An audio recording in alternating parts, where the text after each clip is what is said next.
जय गुरुदेव। जय श्री गुरु रविदास जी। अब आप सुनेंगे बाणी श्री गुरु रविदास जी की।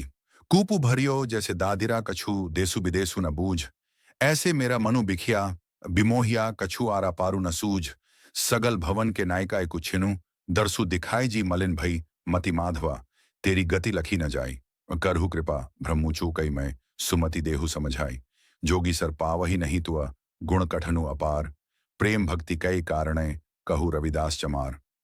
गुरु रविदास जी इस बाणी में मानव मन की उस स्थिति को बताते हैं जहां इंसान माया और मोह में फंसकर सत्य को भूल जाता है। गुरु जी कहते हैं, जैसे कुएं में रहने वाला मेंढक कभी यह नहीं समझ पाता कि कुएं के बाहर भी एक बहुत बड़ी दुनिया है, वैसे ही हमारा मन भी सांसारिक इच्छाओं में उलझकर सीमित हो जाता है।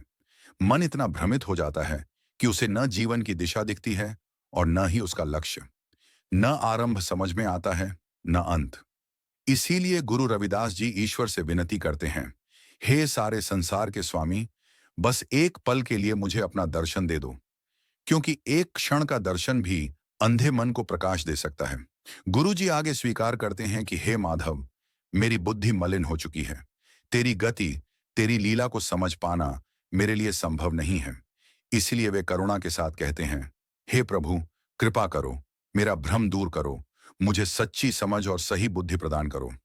अंत में गुरु रविदास जी एक बहुत बड़ा सत्य बताते हैं। वे कहते हैं कि बड़े बड़े योगी और तपस्वी भी ईश्वर के गुणों को पूरा नहीं समझ सके। ईश्वर को पाने का मार्ग न तो केवल योग है, न केवल ज्ञान। ईश्वर केवल प्रेम और भक्ति से प्राप्त होते हैं। और इसी प्रेम भक्ति के कारण रविदास, जिसे समाज ने नीची जाति कहा, ईश्वर को पा सका।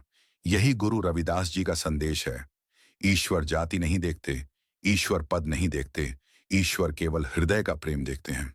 जय गुरुदेव। जय श्री गुरु रविदास जी।